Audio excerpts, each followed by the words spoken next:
সরকার আইন অনুযায়ী যে 4টা বিয়ে যে আইন করেছে, এই আইন অনুযায়ী অনেকে 2টা বিয়ের ভিতরে 2টা বিয়ে করছে। 2টা বিয়ে যারা করছে, অনেকের সেকেন্ড স্ত্রী যদি না জানে বিয়ে করে, ওই বিয়েটা কতটুকু যুক্তি বা বৈধ কিনা?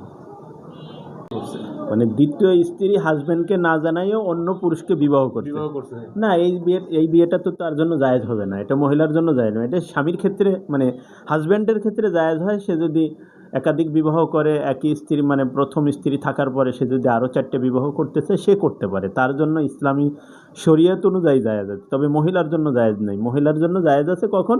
তার যে পূর্বের হাজবেন্ড, ওই পূর্বের হাজবেন্ডে সে তালাক দিবে বা ডিভোর্স দিবে, দেওয়ার পরে তালাকের ইদ্যত পার হবে 3 মাস 10 দিন, এরপরে সে অন্য পুরুষকে বিবাহ করবে। এর আগে তার অন্য কোথাও বিবাহ করা জায়েজ নেই।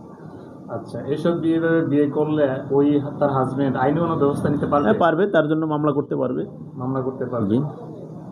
আচ্ছা, আইনের ধারা আছে। সে বিবাহ মানে সে তার পূর্বের হাজবেন্ড যদি ইচ্ছা করে, যে সে ইচ্ছা করে কি, তার সাথে তার বিয়েই হয়নি, তার সাথে যে সম্পর্কটা হইতেছে হারাম হইতেছে, এই জন্য সে যদি ইচ্ছা করে সে আরেকটা মানে সে আইনের দ্বারস্থ হয়ে মানে তার জন্য মামলা করবে, এটা সে করতে পারে যে আমাকে ডিভোর্স না দিয়ে সে অন্য পুরুষকে বিবাহ করছে। আচ্ছা, থ্যাংক ইউ।